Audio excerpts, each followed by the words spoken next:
Show. That's right. Welcome in, welcome back, folks, to a What Could Derail Notre Dame's 2024 season edition of the Always Irish Show. As always, thanks for being here. You can find the program on YouTube. Do it. Subscribe if you haven't yet. Appreciate it very much. Give the video a thumbs up. That helps Johnny out as well. Notifications on the way you alerted every time a new episode drops. I know you don't want to miss it. Twitter. Search bar Always Irish or at Always Irishing. Emails alwaysirishnd@gmail.com. Audio only anywhere you want it. You can get it to call-in lines. 312-988-15. Dial it up. Tell Uncle Johnny all you've heard and seen. USA Today, Irish Wire. Read all about it. Patreon.com/Always Irish. It's the former captain. He's the leading tackler. It's Mike Goolsby and myself breaking it all down. Good to have everybody over there. Thank you very much. Really exciting new stuff coming. When we get into the season, ooh, we got ideas. All right, let's get into this. It's June. There ain't nothing to do but worry about recruiting and watch your last place baseball team if you're me. And I just think it starts wearing on your brain. If you're a college football fan, there's just not a lot to go on. You don't even have like spring ball as an immediate distraction with football guys running around. You don't have that. You're in no man's land. And so you just start thinking. And you just start thinking, what could be? What could be good? What could be bad? What could go right? What could be wrong? All this stuff. And it isn't just Notre Dame fans. This is everybody, man. This is everybody. So, you know, we've done these type of episodes before, but now we're way past spring. You know, we're about to creep up to that 4th of July, and then that August camp enters your vision. It's a good time to take stock of some things. So on this episode, let's go into the top 5 things that could derail Notre Dame's season. And when I do something like this, I don't want to think about it a lot. I genuinely want to just play in my brain. If things go sideways on us and go the wrong way, what do I think is going to lead to that? Now, I'm not saying I'm predicting these things to happen. I'm certainly not trying to manifest any of this atrocity. I just think it's responsible. If you're going to cover this team and do all this, you got to think of the bright side and the downside. I got 5 ways this could go sideways on us. And I want your comments. Let me know what else you would have on the list. Let me know if you agree with my perspectives. Why or why not? Number 1. Riley Leonard injured for a decent amount of time.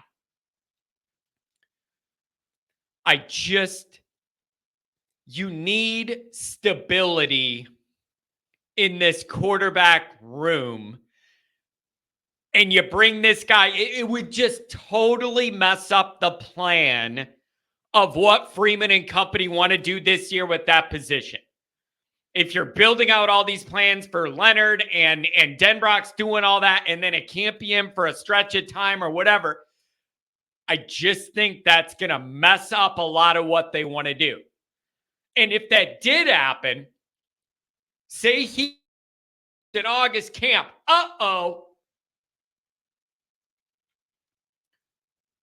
what would happen? Angeli's probably going to play because he has the experience and is like the backup guy, but you're going to have a lot of this fan base that's going to wish you would give Minchie or Carr a chance. I personally feel like those 2 guys have a higher athletic ceiling than what Angeli has, but there's no doubt he has the most experience. Then Freeman's in a position where your back's against the wall. You can't do what you really want to do. It's a big year. Are you going to risk having a guy who's never started a game before out there? You're going to deal with all these problems. It's just going to be a shitstorm of problems every which way. And Angeli's going to be, under this scenario, perfectly serviceable. You're going to beat Northern Illinois with them, Miami, Ohio with them, whatever. But I just feel like you're going to end up in a position where those 2 to 3 games a year where you need a little extra, and it should be coming from the quarterback, I just don't physically know if Angeli's going to do that. And I'm not saying I don't like him as a player, and he hasn't done great when I've seen him in there and all that. That's all true. I just think the other guys in this room, and then plus Deuce, all have a higher physical upside. And where Notre Dame's program's at right now, I think that's what they need to get up another level. And a lot of people are open. Riley Leonard could be that as a dual threat guy, a really big guy, has some experience, the leader at Duke, all this stuff we know. So I just, look what happened in Freeman's first year, and we're going to go with Buckner, and then he goes down, and it just caps what the whole year could be. And I know it's like, well, next man up type thing. Yeah, well, the next man isn't the first man for a reason. It's just going to weigh down what this offense could be and what they want it to be as we sit now. You're just going to change all that and water it all down. And it's also going to weigh down Denbrock's impact. You got to avoid this. And there's nothing you can do to avoid it. Like injuries are injuries. I'm just saying that stability at that position's a big deal to me. And I'm hoping you get it this year. And then the Denbrock, he's not going to be able to do all the things he wants to do. And that's going to frustrate Notre Dame fans. God forbid Angeli struggles, then it's going to be put in Carr, put in Mitchell. We need to avoid this. So that's number one. Number two, I know this is lame. Mass injury to key guys. I'm talking about 3 or 4 or 5 of your main dudes out all at the same time in a bad moment. Like Evans, Morrison, Mills, Love, a lineman or two. Like a combination of these guys that are all key guys, all out for a stretch of time at the same time. And then maybe you catch some stupid loss you shouldn't catch. And nobody's here for the excuse of injuries, but all your main guys are like we got to mention mass injury as a part of this. Number 3, the offensive line is too slow to gel. And by the time they put it all together, your dreams are ruined and you got too many losses it's too late for them to be able to hum and put it all together. And we all feel it doesn't matter if you got 3 losses or something stupid. I've been saying this forever. I'm going to say it again. I'm not a dummy. I realize it takes time for any offensive line to gel. I totally acknowledge and recognize that. Here's what I'm going to say, though. Number 1 is, you don't have to be a fully formed, perfect unit. You just got to be good enough to win early in the year while you're building to it. You feel me? They don't need to be, it's unrealistic for me to expect them to be a perfectly polished and gelled unit at Texas A&M. I don't need that. I don't expect that. It's not fair of me to expect. You just got to be good enough not to lose. And I think that's totally fair. You want to know why? We're O-line you, we're O-line you. Well, I need you to be that. I need you to be that. So I have no doubt they'll come together eventually, but you just can't have 3 losses when it happens.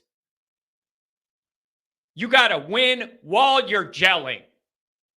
And then when it all comes together, you're golden. Not Al, regular. Number 4. Oh, I don't even want to mention it. Oh, I'm having a stroke over here. You lose to Texas A&M in some push Ohio State last year type of deal. Or you do something like South Florida, 18 turnovers the first game, something stupid. You lose to A&M and it kills all the momentum and it spirals. And maybe you pick up a couple injuries and it's so ugly. Just not what anybody expect. You're disjointed. Again, I don't think this will happen. But losing to A&M, depending on how that goes, I mean, you could certainly come back from that, go 11-1, go 10-2, make a playoff game, but then you're probably on the road not hosting it. I don't like that at all. But the fan base, the media, everybody's going to be so miserable no matter how you lose to A&M, but especially if it's something uniquely painful, it's all going to be painful. But when I say uniquely painful, you know what I mean. Bush push, Ohio State, that type of thing. South Florida, you're just totally out of sorts early and a mess, like whatever.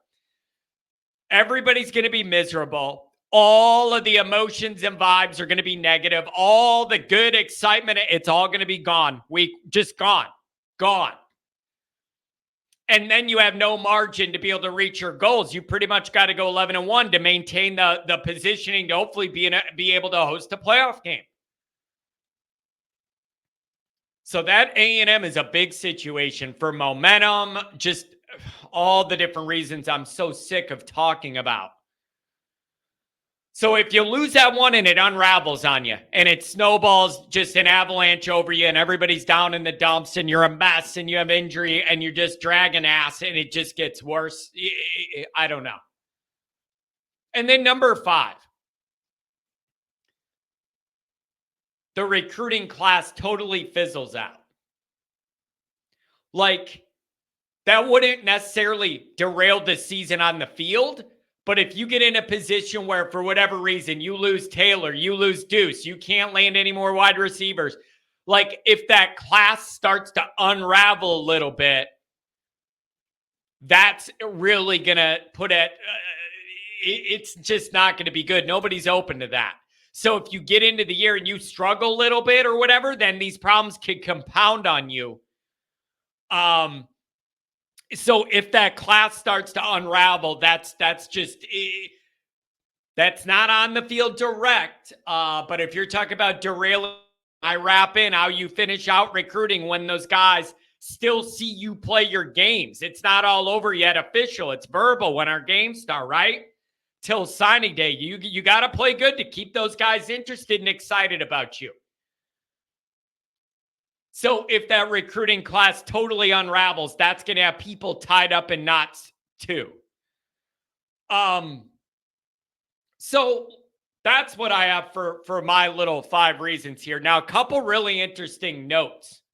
Number 1 is, I know the injury angle is boring and obvious and applies to a lot of teams, but I specifically think it's critical this year that this gets to have run out the way the staff really wants it. Riley Leonard healthy in a Denbrock offense all year, run pass stuff like a bigger body guy like that. That's kind of what we're looking for.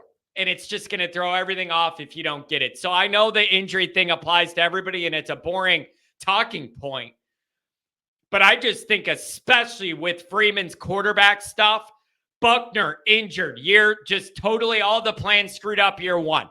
Go to the portal, get Artman, hoping he could be the difference maker to get you over the hump in those few games you need, and you ended up with 3 losses. You didn't get it.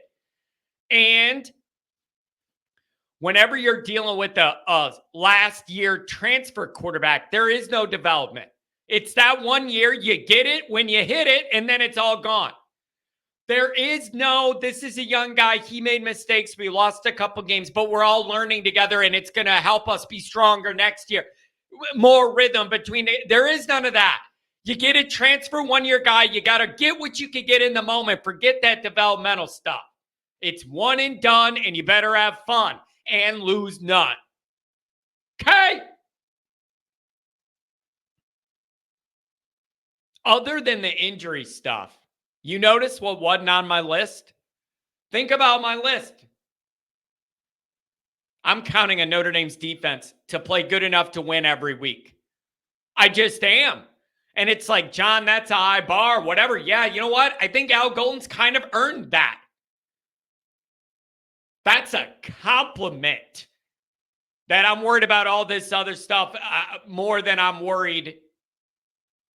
I expect that defense play winning football every week. And I expect them to be ready for A&M. And I think it's a good blend of younger and older guys that's a really comfortable fit. Year 1 of Al Golden, rough. Year 2 really tightened things up. You guys, you know what's an amazing stat? Notre Dame went from Freeman's first year being literally either last or second to last in the country in allowing touchdowns once another team gets in the red zone. We were like second to last or dead last in the whole country in the percentage of time we allowed them to score in the red zone, a touchdown. Last year, we were one of the very best. Think of what a big difference that is. If you're giving up nothing or you're giving up 3 in the red zone and not 7s. That's a huge shift in 1 year. You got year 3 now. This blended roster with some older guys and some younger, twitchy, athletic dudes. Let's cook. So I didn't even have them on my list. Now, if I wanted to add it, it'd be something like your top line depth at certain spots. If you get a couple injuries, interior D-line or whatever, and your secondary guy, like whatever. I know there's some anxiety about the linebackers. I think they got enough guys that can figure out the best blend and the best situations to put each guy in what package. I just think they can figure it out because there's enough athletic guys there to make it work. You just got to find the right fit and packages and blend for all those guys in what role they're going to do. So defensively, I'm expecting an effort that can win every game. And I would argue, had the offense even played halfway functional, they did that last year. And I know there were some ugly run fits that burned you in all the games we lost, honestly, except that long run by Ohio State. There was a hold there not called, at least one.